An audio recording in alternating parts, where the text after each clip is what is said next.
Malini Devi multi speciality hospital, Christian Peta, 5వ line, Kavali. Doctor Guttipati Malinidevi, MBBS, MS, OBGY, కాన్పులు మరియు గర్భకోశ వ్యాధి నిపుణులు. మాలినీదేవి మల్టీ స్పెషాలిటీ హాస్పిటల్ నందు అందించు వైద్య సేవలు: సాధారణ కాన్పులు, సిజేరియన్లు, లాప్రోస్కోపిక్ ద్వారా గర్భసంచికి సంబంధించిన ఆపరేషన్లు, ట్యూబెక్టమీ, పిల్లలు లేకుండా operation, high risk pregnancy, ectopic pregnancy మరియు గర్భసంచి నీటి బుడగలు, గర్భసంచి జారిన ఆపరేషన్లు, రొమ్ముగడ్డలకు చికిత్స, నెలసరి ఇబ్బందులకు చికిత్స, మెనోపాజ్ సమస్యలకు చికిత్స చేయబడును. స్త్రీలకు సంబంధించిన అన్ని సమస్యలకు చికిత్స చేయబడును. పిల్లలు లేని వారికి ప్రత్యేక చికిత్స కలదు. ముఖ్య గమనిక: మా హాస్పిటల్ నందు కాన్పోయిన తరువాత తల్లి బిడ్డను ఉచితంగా మా వాహనంలో క్షేమంగా ఇంటికి చేర్చబడును. మా హాస్పిటల్స్ ప్రత్యేకతలు: ICU, lab, AC and non AC rooms, 24 గంటలు మెడికల్ షాప్, ప్రతి రూమ్ నందు వేడి నీటి సదుపాయం కలదు.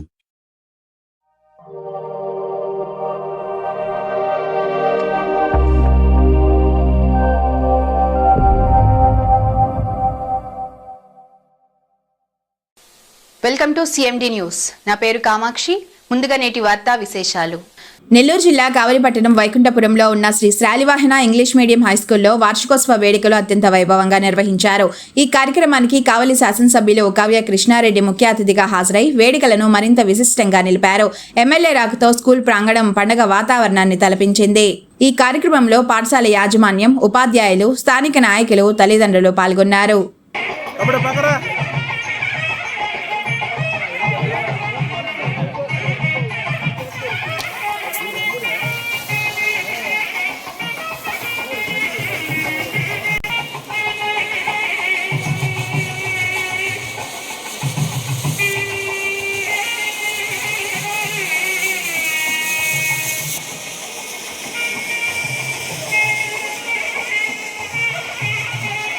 అందరినీ కూడా అభినందిస్తూ, దాదాపు నేను వచ్చిన తర్వాత 4 పాటలు ఆ పిల్లల అభినయం, సంగీతం పట్ల వాళ్ళకున్న మమకారం, వాళ్ళ తల్లులు ఆ బిడ్డలు పాడుతుంటే ఆడుతుంటే చూసేటువంటి విధానం, 2 ట్విన్స్ వాళ్ళ నైపుణ్యాన్ని ప్రదర్శించిన విధానం, 9th క్లాస్ పిల్లలు అన్ని పాటలకు భంగిమలు తగ్గట్టుగా వాళ్ళు నృత్యం చేసి మనల్ని అందరినీ అలరించిన విధానం, మిమ్మల్ని అందరినీ కూడా పేరు పేరున బిడ్డల్ని ధన్యవాదాలు తెలియజేస్తున్నా. కాలేజీ స్కూల్ యానివర్సరీ పిల్లలకి ఆనందంతో పాటు ఇదొక విజ్ఞానాన్ని అందించేదానికి కాలేజీ యాజమాన్యం ఏర్పరిచినటువంటి యాన్యువల్ డే. రోజు పాఠ్య పుస్తకాలలో పాఠాలను నెమరవేసుకుంటూ, గురువులు చెప్పిన పాఠాలని అధ్యయనం చేసుకుంటూ, నిరంతరం క్లాసు రూముల్లో చదువుకునే మీకు జీవిత పాఠాలు కూడా కొంత నేర్పాలి. పిల్లల్లో ఉన్న నైపుణ్యతను గుర్తించాలి. క్లాసులో ఫస్ట్ వచ్చినటువంటి వాళ్ళు, వివిధ ఎస్ఏ రైటింగ్స్లో, క్విజ్ కాంపిటీషన్స్లో ప్రైజ్లు వచ్చినటువంటి వాళ్ళని అప్రిషియేట్ చేయాలి. వాళ్ళని చూసి ఇంకా కొంతమంది ఇన్స్పైర్ అవ్వాలి. విశిష్టమైన అతిథులను స్టేజ్ మీద కూర్చోబెట్టాలి. విశిష్ట అతిథుల యొక్క జీవిత పాఠాలను మీరు తెచ్చుకోగలిగితే ఏదో ఒకరోజు మీరు కూడా ఇదే స్టేజ్ మీదకి మేము కూడా గెస్ట్గా వెళ్ళాలంటే, మేము కూడా ఆ స్థాయికి రావాలనే ఆలోచన పిల్లల్లో రప్పించేదానికి ఈ యాన్యువల్ డేస్ని ఈరోజు నిర్వహిస్తున్నటువంటి యాజమాన్యానికి ధన్యవాదాలు తెలియజేస్తూ, విద్యార్థులారా, రోజు చదివేటువంటి మీ శ్లోకంలో గురుర్ బ్రహ్మ గురుర్ విష్ణు గురుర్ దేవో మహేశ్వర గురు సాక్షాత్ పరబ్రహ్మ తస్మై శ్రీ గురువే నమః. గురువే విష్ణువు, గురువే శివుడు, గురువే బ్రహ్మ, ముగ్గురు కలగలిపితే గురువులు. ఈ రోజున మీరందరూ కూడా అటువంటి గురువుల చిటికిన వేలు పట్టుకుని వాళ్ళ ఒడిలో ఓనామాలు దిద్దుకుని ఇంతింతై ఒడిడింతై అన్నట్టుగా ఈరోజు దినదినాభివృద్ధి చెందుతూ ఎల్కేజీతో స్టార్ట్ అయినటువంటి మీ ప్రస్థానం ఈ రోజున ఈ స్కూల్లో 10th క్లాస్ వరకు పూర్తి చేసుకొని బయటికి పోవడానికి మొన్ననే 10th క్లాస్ ఎగ్జామ్స్ కూడా పూర్తయినటువంటి వేళ ఇక్కడ ఎల్కేజీ దగ్గర నుంచి 10th క్లాస్ వరకు ఉన్నటువంటి విద్యార్థులందరికీ కూడా ఈ స్కూల్లో చదువుకోవటం మీ పూర్వజన్మ సుకృతంగా భావిస్తున్నా. ఎందుకంటే విశ్వనాథరెడ్డి ఒక క్రమశిక్షణకి మారుపేరు, ఒక మృదుత్వానికి మారుపేరు.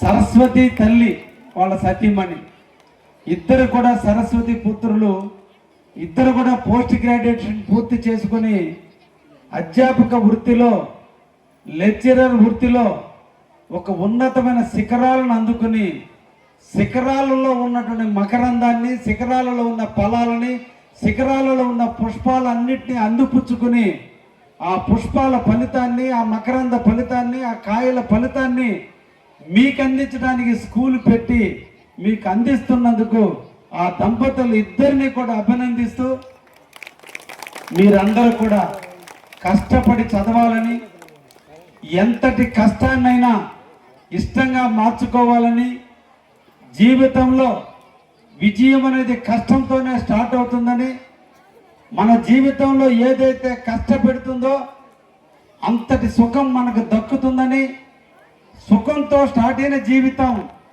జీవితంలో బాధలతో ముగుస్తుందని, కాబట్టి చిన్న వయసులో మీరందరూ కష్టపడితే రేపటి రోజున మీరందరూ సుఖపడతారని, మీరందరూ కూడా ఒకటి మీకు తల్లి మొదటి గురువు, 2 తండ్రి మీ రెండో గురువు, 3 పాఠ్యపుస్తకాలలో పాఠాలు చెప్పే వాచిక గురువు మీ 3వ గురువు.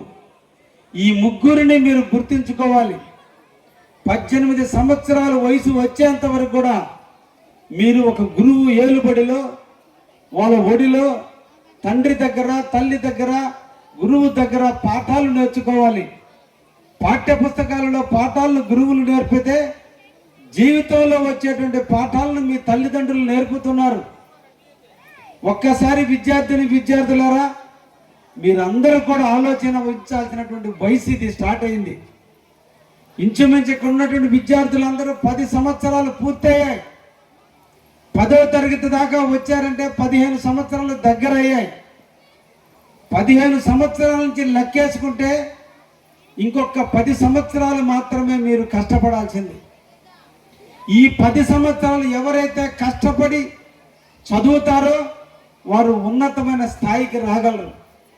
ఈ 10 సంవత్సరాలు ఎవరైతే ఆనందాల వైపు, ఆటల వైపు, పాటల వైపు, స్నేహితుల వైపు, టీవీల వైపు, వాట్సాప్ల వైపు, సెల్ ఫోన్లకు అడిక్ట్ అవుతారో రాబోయే మిగతా మీ వయసు, మీరు సుమారు 80 సంవత్సరాలు జీవిస్తే 25వ సంవత్సరం కల్లా మీ జీవితంలో మీరు ఎక్కడో దిక్కడ స్థిరపడాలి.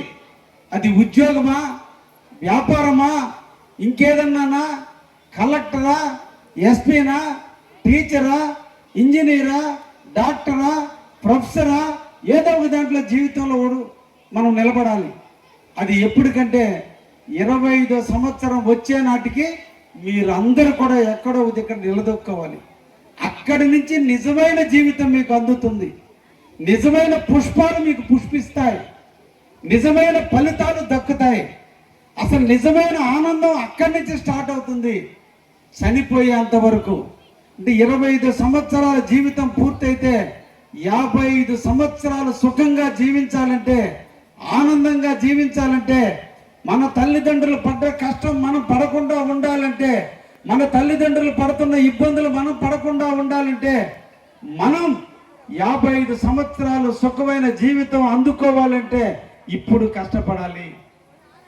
ఇప్పుడు ఈరోజు చీకటి, రేపు ఉదయానికి వెలుగు. అమావాస్య ఉంటుంది, పక్కనే వెన్నెల ఉంటుంది.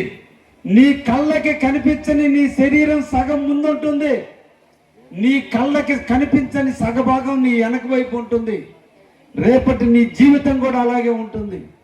కాబట్టి ఎవరైతే ఈ క్రమశిక్షణతో ఎదుగుతారో, తల్లిదండ్రుల మాటలు వింటారో, ముఖ్యంగా 10వ తరగతి చదివే పిల్లలందరిలో కూడా కౌమార్య దశ, అన్నీ మాకే తెలుసు, మాకంటే తెలివిగల వాళ్ళు ఊరు లేరు, మాకు తెలియదంటూ ఏమీ లేదు అనేటువంటి ఒక చపల చిత్తమైనటువంటి వయసు, అది డేంజర్ వయసు.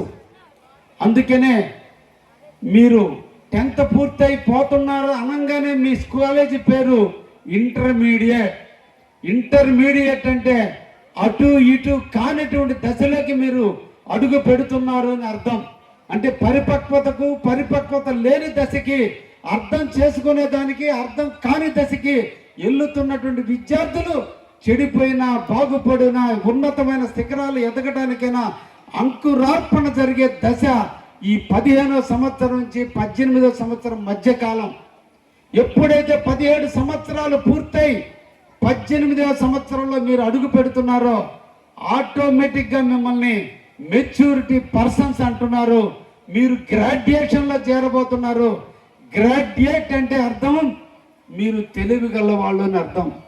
ఆ గ్రాడ్యుయేషన్ పూర్తి చేసుకోగలిగితే 3 సంవత్సరాలు మీకు పూర్తి పరిపక్వత వచ్చిన దశ అని అర్థం. అందుకనే దాన్ని గ్రాడ్యుయేషన్ అంటున్నారు. దాన్నే మనం డిగ్రీలో అంటున్నాం.